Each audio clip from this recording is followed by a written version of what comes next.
Hai pemirsa Indonesia Sehat, saya Dr. Vito Damai, dokter jantung, dan saya akan memberikan tips-tips dan bagaimana cara kita mendiagnosis, mendeteksi diri sendiri apakah ini sebuah penyakit jantung atau bukan. Pertanyaan dari pemirsa, audiens, yaitu bahwa apakah orang berdebar-debar pasti penyakit jantung? Ya, berdebar-debar memang adalah salah satu tanda bahwa jantung Anda mungkin nggak normal. Tapi tenang saja, nggak semua debar-debar itu adalah penyakit jantung. Contohnya, apabila Anda debar-debar ketika ketemu cewek, wah, ya kan? Nah, ketemu cewek, ketemu gadis, ketemu cowok yang merupakan idaman Anda. Nah, itu mungkin Anda debar-debar. Ketika Anda mengalami tes di swab, wah tahu nih positif apa enggak nih? Nah, itu kadang-kadang juga Anda debar-debar. Ketika Anda di rapid, positif apa enggak nih? Wah, itu kayaknya biasanya kadang-kadang Anda debar-debar juga. Menghadapi ujian, menghadapi PSBB, ntar lagi ada apa enggak? Itu kadang-kadang debar-debar juga. Jadi karena itu, debar-debar kadang-kadang adalah sebuah respon yang normal dari tubuh kita ketika kita kaget atau terlalu excited. Nah, kapan debar-debar ini merupakan tanda penyakit jantung? Bisa saja. Satu, apabila debar-debar ini mengakibatkan Anda sesak napas atau mengakibatkan gejala yang lain seperti pingsan. Jadi kalau debar-debar ini membuat Anda tidak bisa beraktivitas dengan normal atau Anda terganggu aktivitasnya, maka mungkin memang ini adalah sebuah gejala penyakit jantung. Yang lain adalah kalau debar-debar mengakibatkan Anda keringat dingin atau debar-debar ini berlangsung lama ketika Anda sedang duduk istirahat. Harusnya kalau nggak ngapa-ngapain, Anda sedang tidur, harusnya sih tidak akan debar-debar. Tapi kalau Anda debar-debar tanpa sebab, maka itu mungkin saja memang Anda punya masalah pada jantung. Nah, tapi tenang saja, masalah pada jantung tidak selalu masalah yang berat, kadang juga ada yang ringan. Gangguan irama jantung ini mengakibatkan debar-debar. Atau dengan kata lain saya bisa bilang bahwa debar-debar adalah salah satu kondisi utama yang diakibatkan oleh aritmia atau gangguan irama jantung. Aritmia ini ada yang ringan, ada yang berat. Nah, kalau yang ringan, maka kadang-kadang Anda hanya perlu amati saja. Anda tidak perlu minum obat bahkan. Jadi karena itu Anda cuma perlu kontrol ulang. Tapi kalau sesuatu yang berat, maka ada ablasi ataupun kateterisasi yang perlu dilakukan supaya kita bisa menyetop debar-debarnya. Nah, apakah Anda memang tergolong orang-orang yang perlu melakukan tindakan lebih lanjut?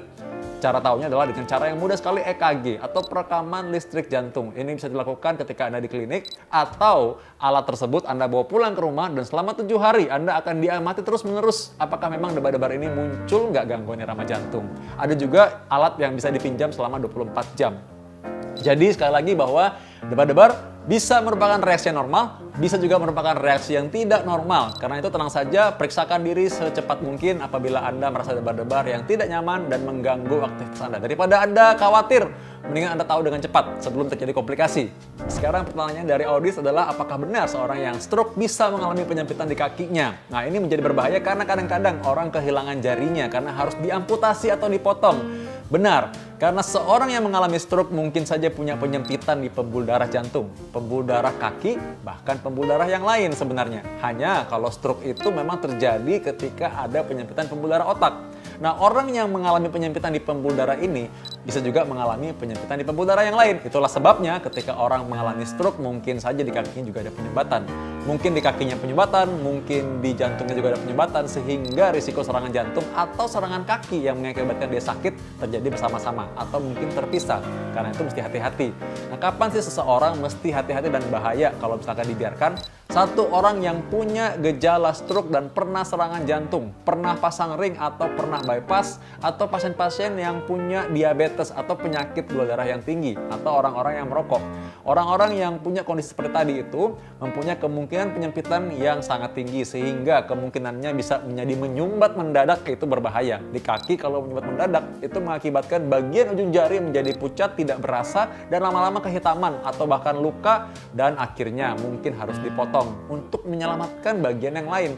Karena bagian dari kaki tersebut kalau penyumbatan dan dibiarkan terus-menerus, maka lama-lama bagian yang membusuk itu akan sampai di bagian yang paling atas. Bahkan kadang-kadang ada pasien yang harus dipotong sampai di lututnya, bahkan sampai di pangkal paha, karena sudah demikian menyebar bagian yang membusuk. Karena itu dari awal yang paling utama gimana mencegah supaya tidak sampai terjadi demikian.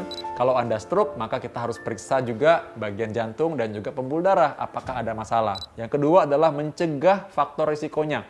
Faktor risikonya apabila sudah ditemukan darah tinggi, kolesterol, gangguan gula, ataupun memang merokok, maka itu harus segera ditangani. Kalau Anda merokok ya berhenti, kalau Anda punya penyakit gula ya diobati. Kalau Anda punya kolesterol tinggi, Anda harus diet, olahraga, dan juga mungkin perlu minum obat. Kalau Anda darah tinggi, tinggal dikontrol. Jangan marah-marah, jangan stres-stres, dan juga mungkin saja harus minum obat juga. Jadi karena itu sebenarnya gampang sekali sih. Kalau mau terhindar dari penyakit, gaya hidup sehat, pola hidup sehat, dan juga Anda mesti check up supaya tidak sampai keburu komplikasi baru tahu penyakitnya. Aduh, mahal deh, percaya sama saya. Jadi yang murah itu sebenarnya sehat, kalau sakit itu baru mahal. Nah, jadi sekali lagi kesimpulannya, kalau pada orang stroke yang mengalami penyempitan pada kaki, harus diingat deteksi dini. Namanya USG, kita bisa cek, atau CT scan. Berikutnya, periksa yang lain-lain. Kadar gula darah, kolesterol, tekanan darah. Kalau Anda kegemukan, harus diet juga dan olahraga supaya lebih ramping. Di luar semua itu, mudah-mudahan Anda dalam lindungan Tuhan sehingga tidak sampai harus sakit duluan. Ya, ingat bahwa semua hal mengenai hidup sehat itu diawali dengan kebiasaan hidup sehari-hari yang sederhana dan gampang. Mencegah itu baik, kalau sudah komplikasi itu yang berat. Sampai ketemu dalam tips-tips kesehatan selanjutnya bersama saya Dr. Vito Damai. Goodbye.